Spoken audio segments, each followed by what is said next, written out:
Good morning, my artsy friends. Happy Monday.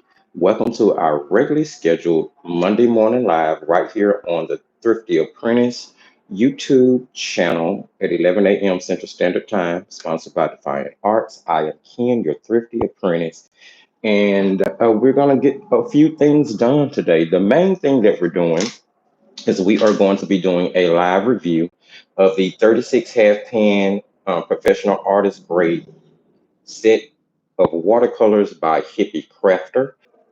So today, friends, we are taking a look at Hippie Crafter 36 color professional artist grade, according to advertisement from the company, watercolor paint set. It is advertised as being premium quality with ultra pigmented colors, removable half pans, a metal storage case, including one water pen, or as we know it, a water brush. Very bold graphics on the front. You guys know how I feel about bold graphics. I even like the fact that their little circle hippie crafter logo kind of spins around in the same family with our Defiant Art. I thought that was really cool. On the back of the pen is going to box. I'm sorry, it reads premium quality watercolor paint set, 36 highly pigmented colors with a water brush for blending. It says we have rich and vibrant colors that dry with a quickly drying formula. They mix effortlessly, water-based, non-toxic, removable half pans, protected in a metal storage case, which we all know. It gives some pro tips here. There's a happiness guarantee, which I found really interesting. It is a money back guarantee. If your products do not meet your expectations, email them for a full refund at support@hippiecrafter.com. Pretty cool. These watercolors work great with their watercolor paper, according to them, which is available in 9 by 12-inch size as well as 11 by 15. This paint conforms to the ASTM 4236 regulation, which is American Standard approved to be non-toxic. It is manufactured for Love and Pieces LLC in Miami Beach, Florida, but made in China. There's the website, which I have visited. And if you guys have not seen it, I do suggest that you go back and check out the video, the Hippie Crafter First Impression Unboxing Swatching Painting Demo video. I really did get into a lot about the paints in that particular video. So this review is going to be really straight to the point. Really, really straight to the point. Let's go ahead and pop this open now. If you guys remember, as I showed you in the unboxing video, I'm not sure if it happened in the shipping, but when I originally received my paint set, my box had already come undone. It was a little beat up. So I did take a bead of glue and run it down the inside of that box just so it would stick back together for storage purposes. Now, inside the box, there is your standard 48 half pan watercolor tin, although there's only 36 colors included. Very straightforward. You've seen them all before. The only addition is the Hippie Crafter logo sticker that they've included on the front. Outside of it, the back of the palette is exactly as you would think for it to be, with that really thin metal thumb ring or finger ring for if you were going to be holding your palette or painting outside. But, in all honesty, I am never one that's holding a palette this big outside trying to do quick sketches. It's just, I mean, you may be one, it may work for you, but it's just, I've always used something that's much smaller, much smaller. All right, the tin I found latched really well. There wasn't any issues with that. It will definitely hold the paint securely on the inside. In the top of your tin, you have four mixing wheels, which I like these particular tins that divide the wheels up into the larger mixing zones versus the little smaller ones, or even if it was just one large one, I always like those. Now, there's an additional mixing flap, as you would expect with the tin, and I did find that that actually lays flush without any help. Now, you can't guarantee that every single metal palette you get will be the same. Some of them are just going to have some damage from shipping or whatever. But that was pretty cool to have it, lay flush without me having to worry about my paint run as I mix. without me having to do any manual adjustment to the palette from the beginning. Inside, you're going to have a digitally printed swatch sheet showing you all 36 colors. Now, as I tell you, no matter what the situation is, when it comes to your water-based medium, please swatch them out. Swatch them out on the papers that you tend to create on the most, so you'll know how that product is going to work with your style of painting and the other products that you already have. I mean, because there's nothing like finding a great product that fits into what you already use, that doesn't fight or combat anything. Um, and of course, I did show you guys inside the unboxing video that I pulled out all of the half pans and rearranged my palette in a order that I'm more comfortable with working, a rainbow style order. So the way my paints are in the palette will not be the same color order that they actually come. They come in the order that they are on the printed swatch sheet, which ironically enough, you have to remove the insert in order to take that out because it's wrapped around the back of the bottom of the palette, which is no big deal. I've never seen it done that way before. And it will sit up so that you know you can have a reference if you need to. But again, I definitely suggest you swatch the paints. All right, let's move on. Here you're going to have a removable tray that's holding 36 half pans. So if you wanted to put a 48 half pan tray in here, you could, because that size 10. Then of course you're going to have additional mixing room on the bottom of your metal palettes. Although I do not see a lot of people actually removing their inserts in order to take advantage of that mixing room, but definitely know that it's there for you to do that if you need to.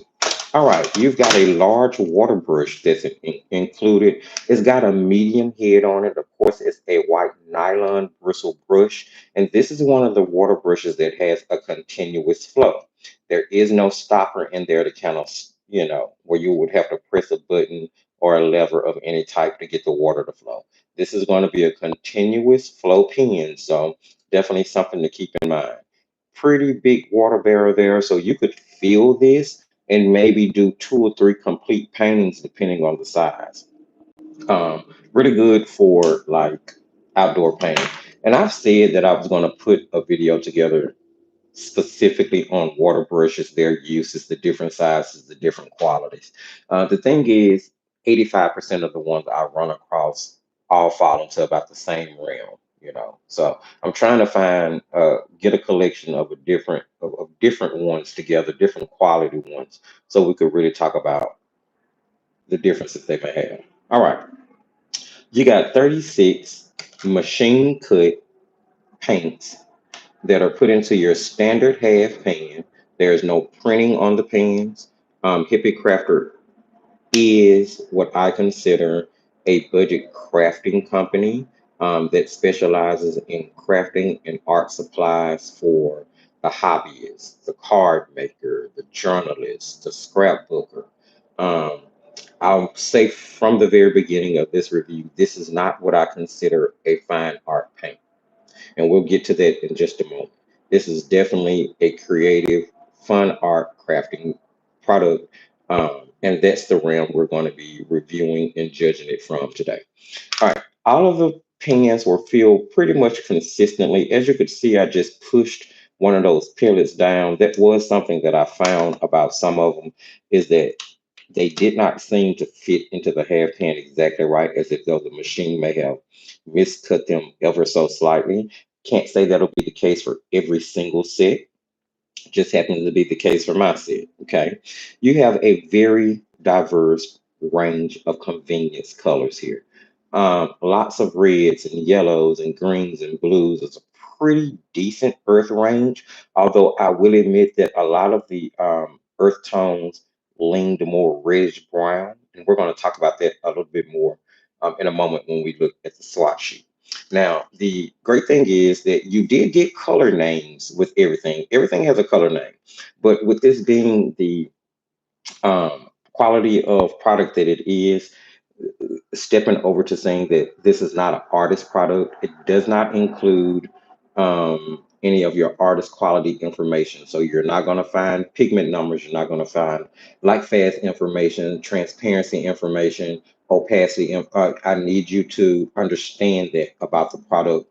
And for some people, that'll be a major deal. For other people, that won't matter at all. There's something for everybody, which is what I always tell you guys. So if you're someone who's going to be looking for that artist quality information that's tested, tried and true, that you can, source and look at and see, then I'm gonna tell you now, this is not going to be the set for you.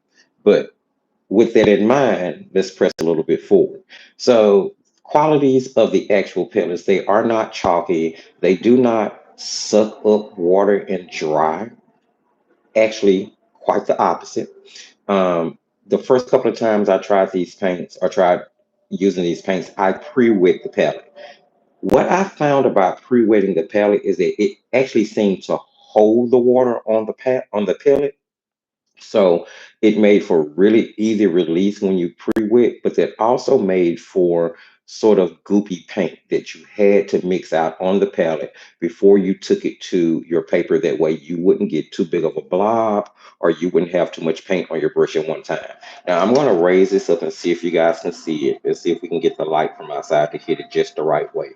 And you'll be able to see the texture that's on the top of the paint.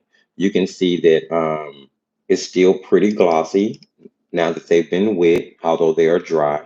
And you can see how you would quickly use up the paint that's in the half pans based on the way it's formulated. And they do even have sort of like the leftover kind of goopy texture on top of them. Again, you could mix it out, so it wasn't a huge deal. But you guys know when I do a review, I'm going to break it all the way down. So I'm going to tell you everything, regardless of whether someone sponsored it, whether they sent me the paints for free. None of that matters. The only thing that matters is me giving you my honest opinion about the product. You can see the same thing here on this side in the earth tones. So I would assume that anyone who has this set, this would be a really quick wearing set, especially if you used it on a really, really regular basis. So this is definitely something to keep in mind, as well as the texture of the actual paint when you go from the pan, and when you dip directly into the pan. So the last time I started using them, I did not pre-whip them, and I actually had a better experience. So that's something that I thought I want to throw out.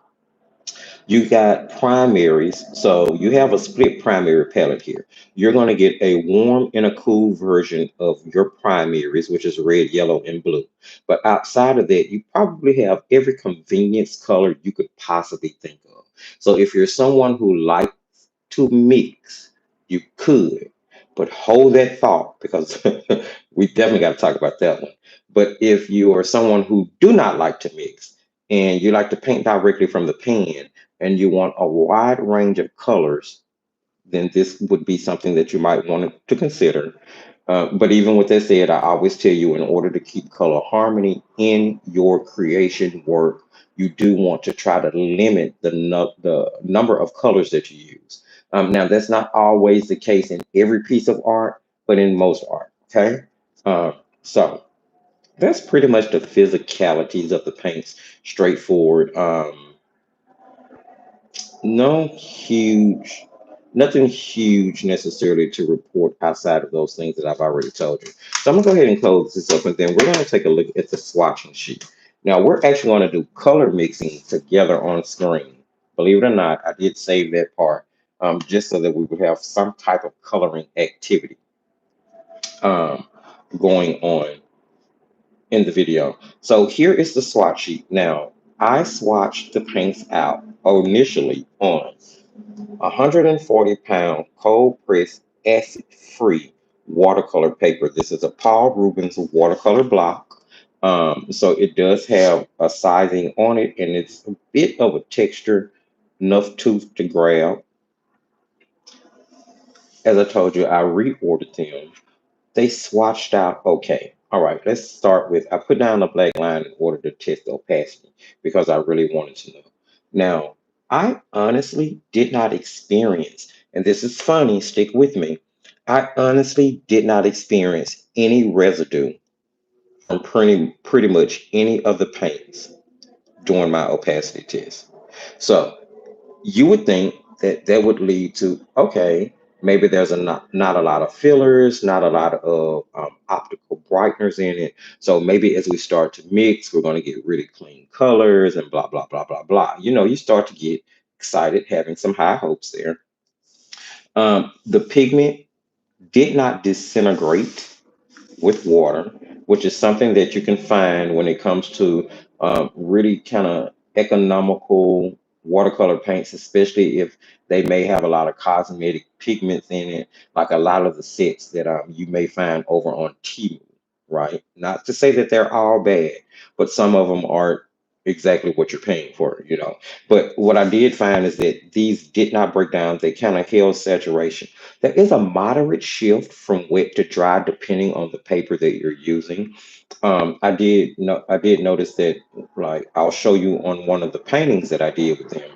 I noticed a larger shift in the color, but I think that had more to do with the actual paper quality than it had to do with the paints. And I'll show you what I mean in a moment. Look at the colors. I mean, you have every color you could possibly think of. The color names actually are artist color names, which surprised me. For the most part, all of the colors resembled the color name that they were given. The only one that I had a little bit of a question about was that phthalo blue. Um, I don't know that didn't. I don't. It just doesn't seem all that phthalo-ish to me. Um, there are some other colors that seem to have a phthalo base, but that one didn't seem to be too phthalo-ish. But outside of that, all of the rest of them were okay. Here you can see where I was talking about the fact that the brown range seemed to be really red in hue. You have like a orange red, a burnt sienna, a rust red. Even that sepia looks like it has sort of a reddish undertone to it. The burnt umber leaned a little bit more towards the red side than you know I thought it should. The black was okay. The raw umber brought it more so towards the cooler brown side, but as far as the rest of the browns, they're rather warm in my opinion. Um, which brings me back to the way they mixed out on the palette. Now, I've already cleaned it, and I cleaned it because I wanted you to see that the paints did not stain the palette. But I'll be honest, I had to clean it and put some elbow grease behind it. It is my opinion, and I don't work for Hippie Crafter, nor do I work for the factory in China that manufactured these paints. Let me put that disclaimer out there first. However, based on my experience, based on the countless number of paint sets I've had the opportunity to test and review and compare to other products and other brands, this is a dye-based product where the dye is adhered to some type of substrate delivery system. I'm not sure whether it's full of fillers, but I do believe that there are some fillers inside the paint in order to kind of stretch the color. Now, nothing I just said makes it a bad paint because there are a lot of paints on the market that way. These are just the little nuances about sets I feel like an artist should know as they're trying to make an informed decision about whether or not that particular paint set or that particular product will work for them in the way they paint. Because let's be clear, what's for one person might not be for everybody, which is why I always tell you guys, please make your best decision for you based off the things you hear me say about my experience. All right, so I did not do the standard color mixing. We're going to move directly into looking at some of the artwork that I've completed and some of the artwork that I'm currently doing. I want to show you this really quickly first. Now, this is actually artwork that I'm working on right now for Wednesday's video, and it just so happens that I'm using this paint set.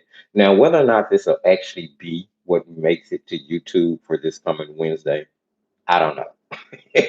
But it is what I'm working on because I was still playing around with these paints at the time that I started to do it. So I was like, what the heck? The paints are sitting here. I just started to use them.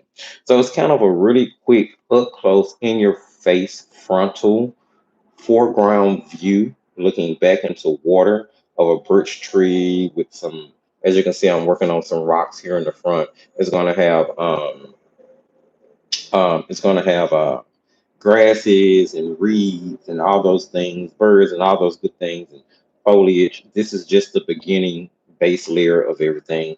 And of course, I'm showing you in that video how you can use masking tape or painter's tape or even washi tape in order to kind of block out your white area that you want to preserve, especially if you're someone who doesn't like using masking fluid. And this is a great trick for like birch trees, palm trees, anything that has a really unique textured bark. Um, but we'll talk more about that in the video that's coming out Wednesday. So that's one that I'm working on with the paints. Oh, but what I wanted to show you or say is that you can see, I'll be honest, I thought it was going to be portraying too late in the day. I wanted the sky to be really flat, not to really have any movement to it. I wanted the water to have a little movement, like there might be some wind blowing, which will be reflected in the way the foliage goes as I continue the creation. Um, but this is the cerulean blue that I use mainly in the background here.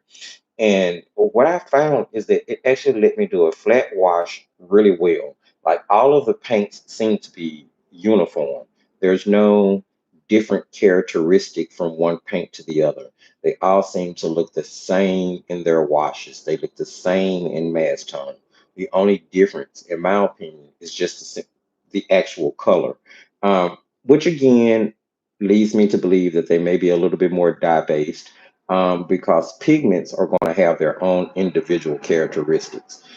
There's no way you would get 36 colors if it was pigment based that kind of lays down exactly the same. Again, none of these things that I'm saying make the paint a bad set. I'm distinguishing the difference between it working for someone who may be a hobbyist or a crafter or looking for something to practice with or just have a good time versus someone who is going to be picking up a set of paints because they plan on trying to do commission work. They plan on trying to sell. They plan on making cards that they sell at craft shows and things like that. So these are the reasons that I point all of these things out. I am never, ever, ever poo-pooing on a product.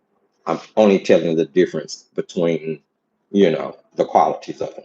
So the only thing that I felt like I'm having a little trouble with in this is that I couldn't seem to get the saturation that I wanted on the rocks in the first layer.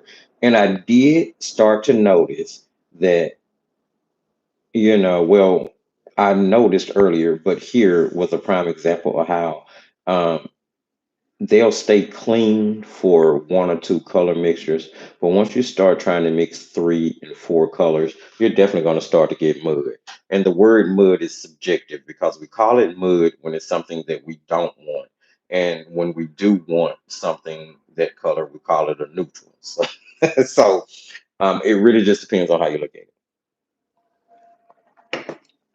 it. In the video we just had come out, was it this past Wednesday? I don't know. The Hippie Crafter first impressions video. I do believe we did this Magnolia. Now, the whole premises behind the Magnolia was just to do something really light, really airy, really quick. I wanted to put all the drama and all the focus around the Magnolia and keep the Magnolia as white looking. I'm not sure what that was or where it came from. Um, White looking so that it would stay keep its appearance of being a white magnolia. Excuse me. I actually had a decent time painting this. Working with those browns, man, those browns are red. Let me tell you, those browns are red. I learned really quickly that you may need to mix some green into those, even those browns, just to kind of neutralize that red a little if you're trying to, really get a true brown.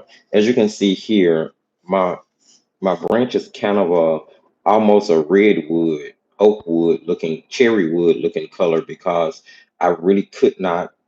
And this is one of the paintings when I first started painting with the paints. And this was before I realized, okay, you really got to try to knock the red undertone back in those browns in order to get a true brown. Or to mix your own brown, which we were just talking about that, mixing your own neutral. You could use your red, yellow, and blue. You could use your red and green. There are many different color combinations you could use to mix your own brown. Now, whether it'll be lively or not, I don't know. We're going to take a look at that shortly. What I did love is the experiment of using the purple in the green as a shadow color. Now, you can see how much that is shifted. This painting is only about um, a week old, maybe. And you can see that the purple and the green mixtures there from the shadow has lost some of its saturation. It was affected by the color shift. You can see it there too. I mean, you can still see the impression of the shadow, but it's definitely not as vibrant or as saturated as it was when I first did the painting. But overall, pretty decent painting. It took to a lot of different techniques well.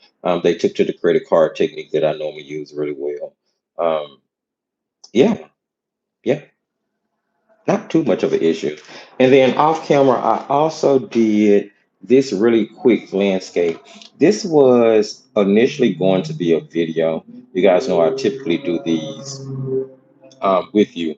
And I may still have the footage from this. I'm not sure. So I still may release it, like, I don't know, maybe on Patreon as a little quick little quick demo video or something. I don't know. But honestly, I didn't like the way it turned out. That's the first thing. And secondly, I did not like the combination of those paints or this paint set with the paper quality for these watercolor calendar cards. It was just much more of a dramatic shift on this paper than it was on any of the other paper. Let me see now. This paper is 25% cotton, 140 pounds. This is Soho Urban Artist. So it's still a student grade cellulose paper, but it has 25% cotton content to it. This particular paper, if I'm not mistaken, is completely cellulose. I do not believe that those grabby watercolor calendars are 100% cotton paper. Now, keep in mind, I swatched it out on 140-pound cold press cellulose paper. So it's kind of my assumption because this is more of a hot press, in my opinion, than a cold press. It's my assumption that the paints work better on a cold press paper, the best on 100% cotton paper, which brings me to wondering whether or not, because they say on the back of their box that it works best with their paper. These watercolors work great with our watercolor paper, which makes me wonder whether or not their watercolor paper is 100% cotton.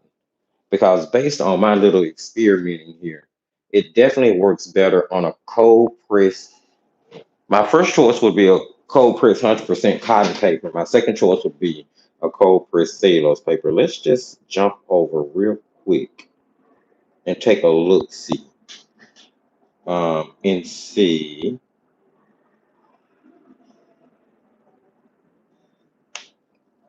what content their paper is.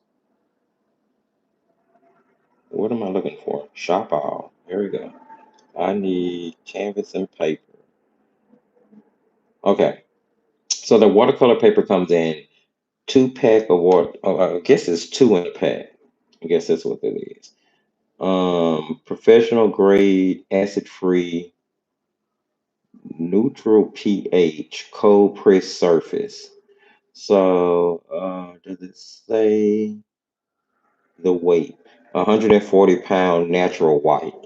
So it would be my assumption that it would work well on that paper because it seems to be a regular 140-pound cold press acid free watercolor paper, which would be very similar to what the swatches are on.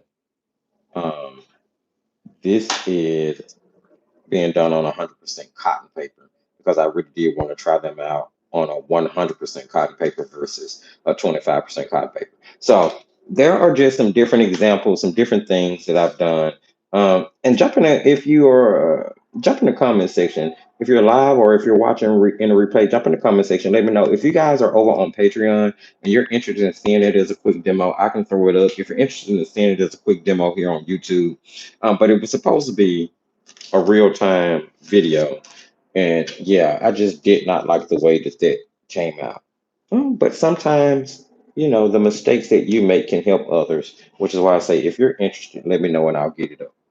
So let's move into looking at I want you guys to kind of see as I wrap up my final thoughts, some color mixing go on with these. What is this? Oh, this was a hmm, looks like a little sketch I was doing there. I might have to paint that. That would be cool to just see. I will put together. I'm gonna try to find 100% cotton paper here. I got paper left in the sketchbook. I think I do. We're just gonna do some color mixing. We can do it here.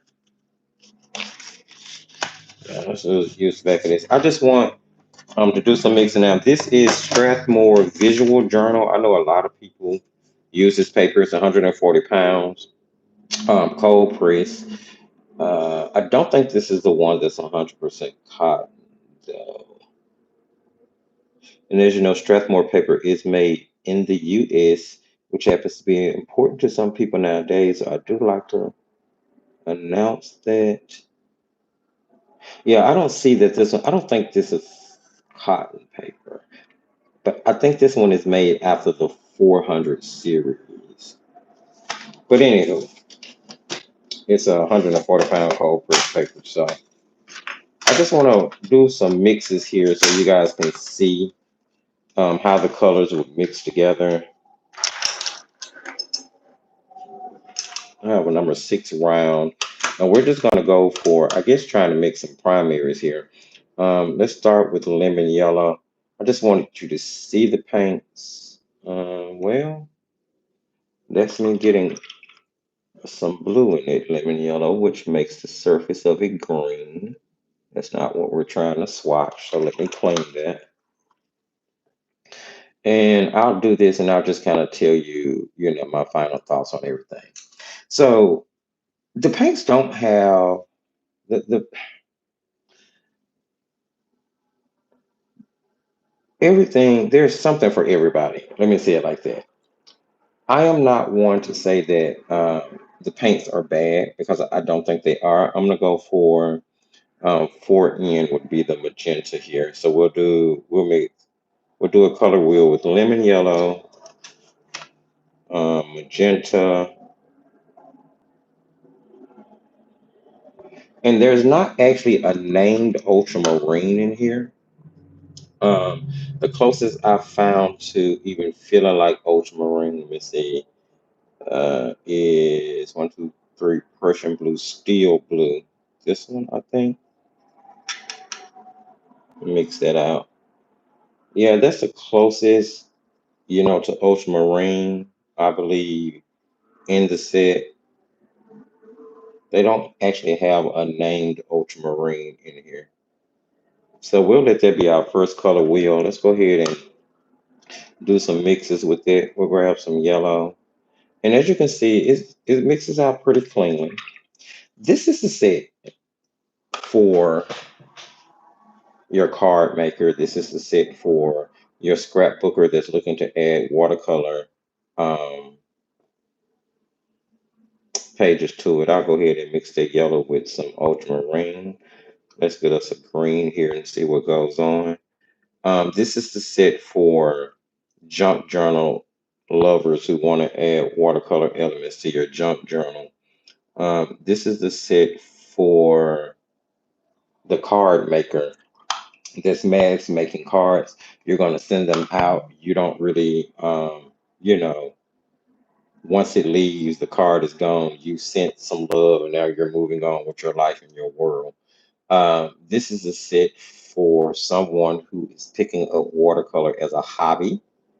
Um,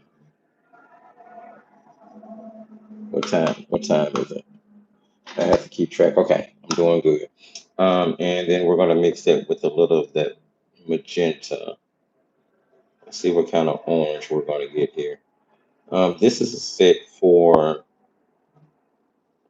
someone who doesn't grab their watercolors all the time. And that did not make the best looking orange. It actually made a pretty desaturated, almost muddy orange. So this is, you know, this is what we're working with. I'm gonna grab some magenta here, and we're gonna mix that with that steel blue to get a violet here. That's more of a blue violet. Let's add a little bit more magenta to that. And I'm not worried about contaminating my pans. I can always clean them, clean off the top of the pan. So there you get a pretty vibrant, beautiful. So you can get secondary colors. You can get secondary mixes. It really just all depends on the base colors that you're starting with. Um, let's try let's try a different color wheel, and this time we'll use this. What do we want to do for yellow?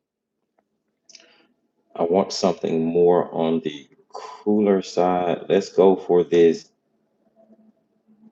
yellow orange here, and that just clean that the top of that off because I have been using these paints. And I want to also let you see the water that I've been using. All right. And then for our red, we will actually use, uh, let's try what they're calling vermilion.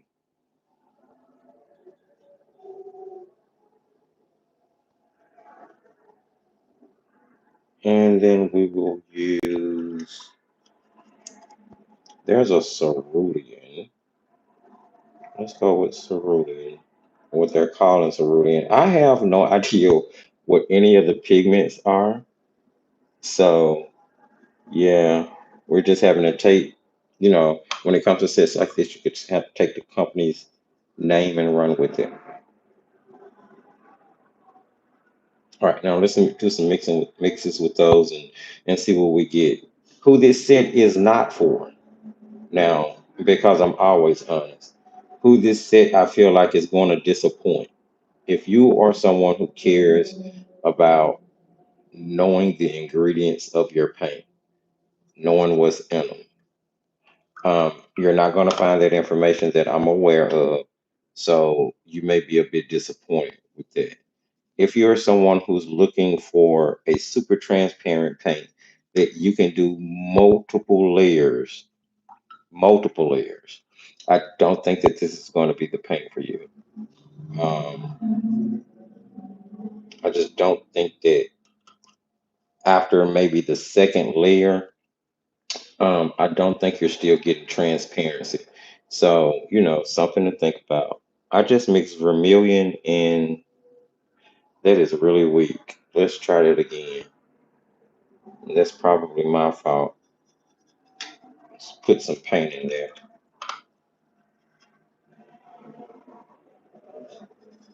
See what we get. Oh, that red seems pretty strong.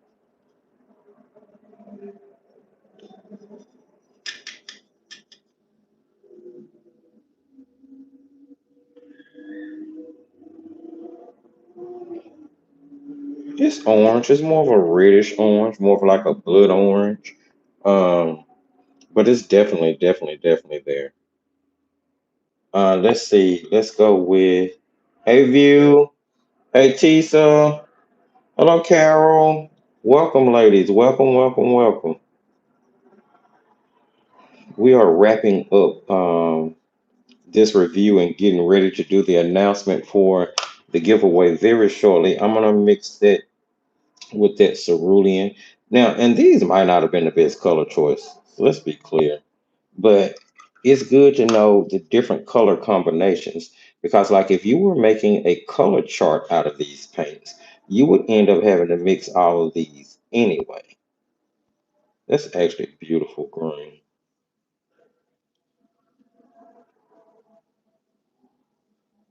That's actually pretty.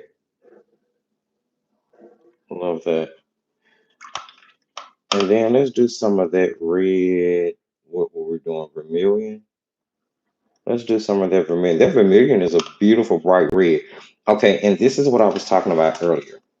Now that that pen has gotten saturated, you see the difference in the color payoff, and it's going to start pulling more paint out at one time. So they will wear down pretty fast. Just I want to show you that.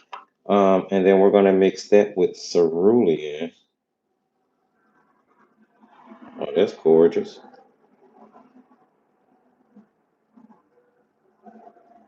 So you can definitely get some mixes. You can definitely get some mixes that'll hold up, right? It'll hold up. Let's see. Let's try to mix some neutrals here. Let's go for what I thought was ultramarine, or what I think is ultramarine. That's the steel blue.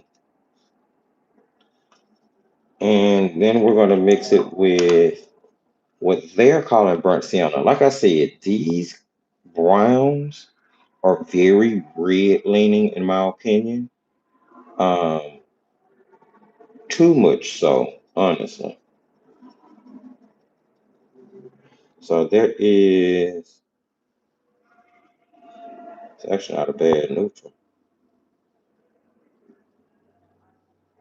And that is mixed from the steel blue and the burnt sienna. All right. Let's see what the burnt sienna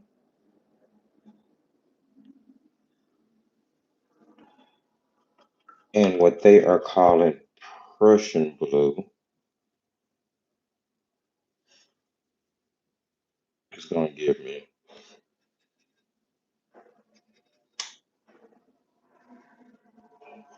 And Prussian blue is very purple.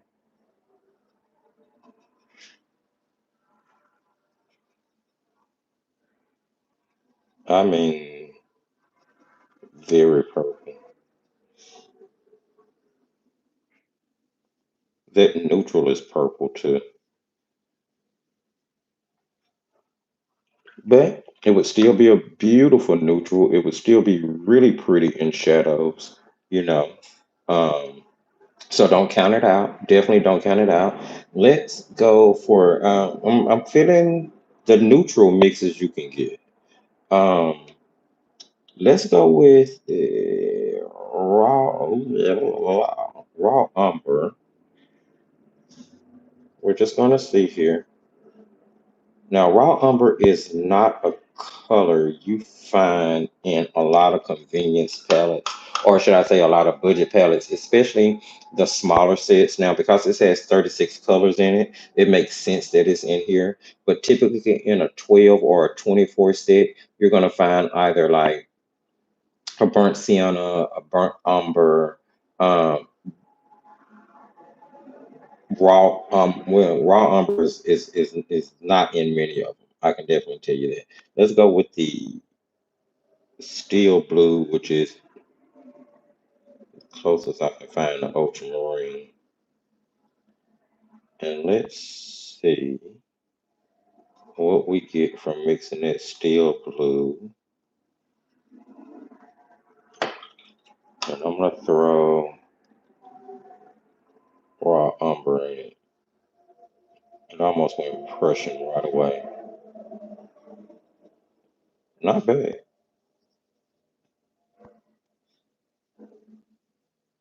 So very beautiful, kind of like steely blue gray, almost Payne's gray. Almost. Maybe it would be Payne's gray if the Prussian blue was used. I'm just experimenting. I'm just experimenting. I think that may actually make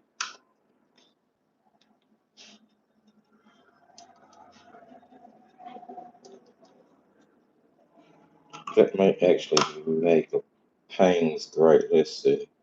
This is the Prussian blue, right? Before the cerulean. Nope, that's not it. Wrong color. Hold on. This is the Prussian blue.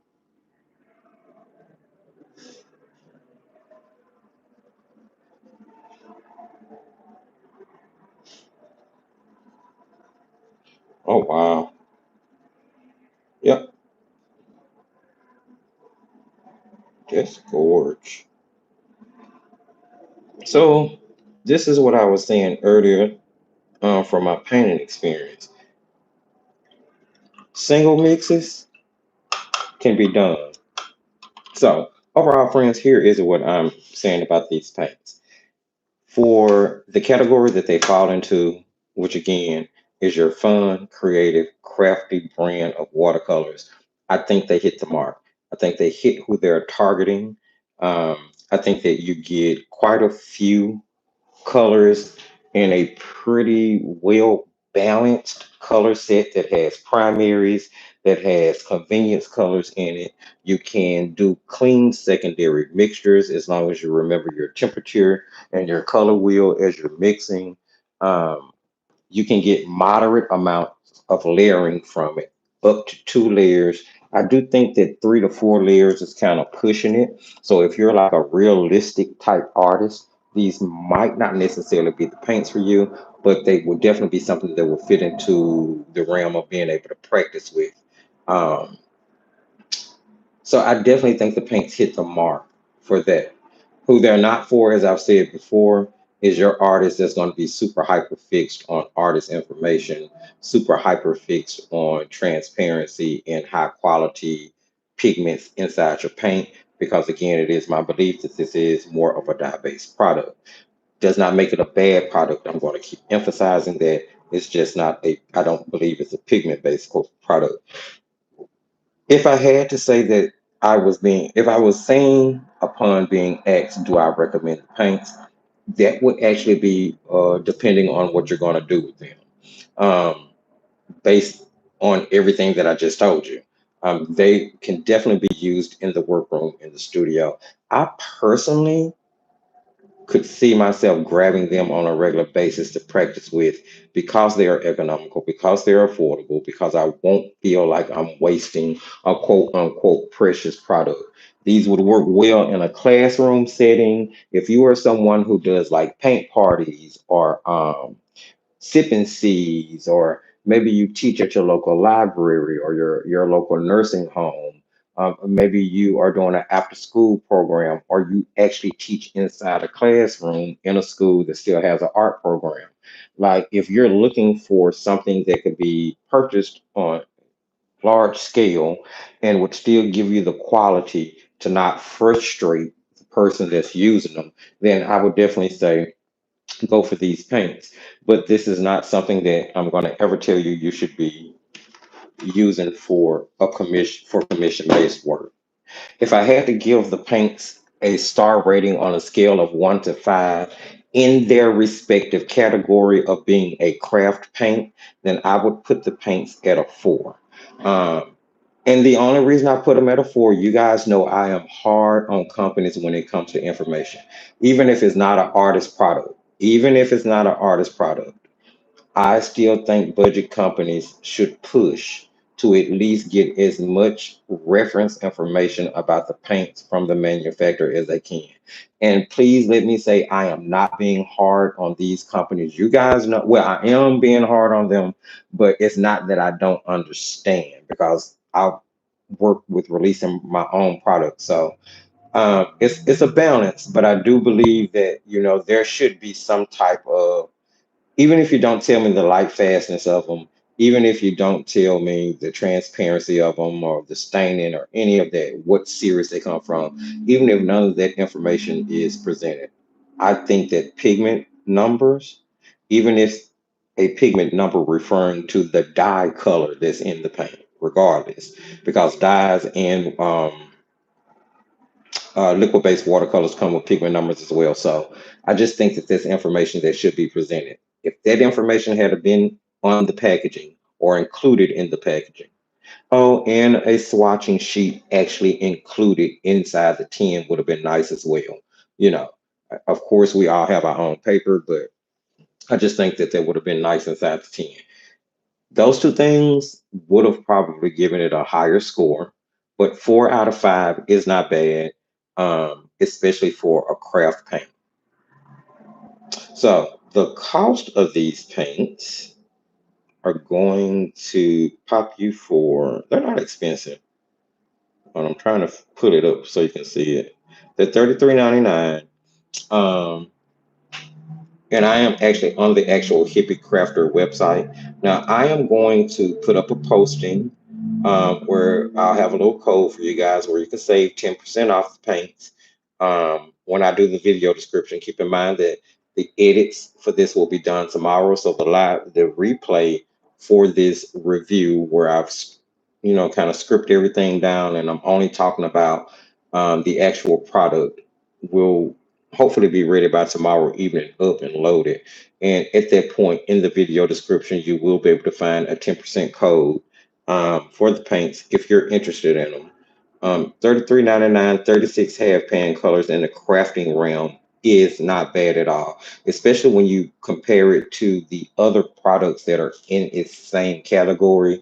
Companies like Pagos, companies like Artist Loft from Michaels, companies like Hobby Lobby's Master's Touch. These are the same kind of Prima Marketing, um, Jane Davenport. Like all of these kind of fall into the same artistic, crafty, not necessarily fine art realm. So in that respect, in that regard, I don't see an issue with the paints. I'm going to probably use them up for practice. Yeah. So they have that information, my friends. Hopefully you will find something about that that is helpful to you in order for you to make an informed decision about whether or not this is something you would want to add to your art supply arsenal, or if you just always had some type of curiosity about the brand or about the paints. Now they offer many, many, many other products, many acrylics, oils. I've seen quite a few things on their site that I'm going to order that I really want to try. They have mica powders, which I thought was cool. I do have that organic painter's book, making your own paints. So I figured, I'll try some of their mica powders out and see how that goes. They have resin, acrylic pouring paint, which I want to grab a box of that because I have a upcoming sketchbook creation project where we're going to be doing paint pouring in order to create the cover for the sketchbook coming up. So, I figured I'd give them a try for that. We still have the watercolor pencils, which will be having their debut in the next video or two. So we still have to get through getting these a true test and run. There's the review for the Abrador by Faber Castell coming up as well. We're about done with that. Something else I thought was really cool. They have these things called paint and art wipes. They're like 15.99. It looks like your little Lysol wipes that you get to clean the counter with. Um, but they supposedly clean your hands, clean up paint, they clean your brushes.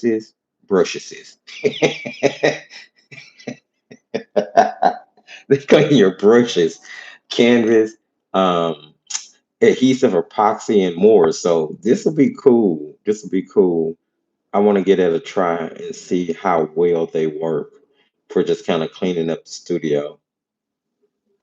Yeah. So a lot of different things. Go check them out, guys. Go check them out. Seem to be a very loving, down home U.S. bred company.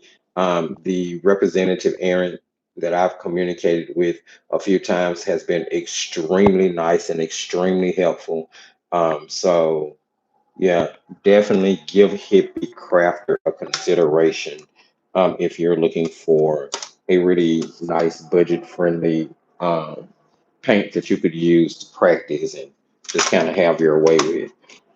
Thank you guys so much for joining me. It has been my pleasure to bring you everything that I discovered about that product today. As I said, stay tuned. This Wednesday's pre-recorded release, we're kind of going to be doing that up close frontal landscaping. I'll be talking about the technique of using masking tape for the trees and all the other good things that I was talking about when I was kind of showing you guys the base layer of that painting. Patreon members, we are on to go tonight for our regularly scheduled Monday Night Live at 8 p.m. Central Standard Time. I will be putting the post up for that, so it'll be at the top of the page shortly. If anything should change between now and then, of course, I will let you guys know. But as for now, I will see you guys tonight at 8 p.m. I want everyone to go out and enjoy your week. Remember to grab your brushes, grab your pencils, grab your crayons, paint, practice so that you grow, so that you prosper. Make sure, most importantly, to enjoy it and to have fun.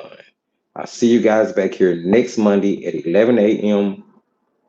Central Standard Time. And remember, as I always tell you at the end of every single video, just keep creating. Bye.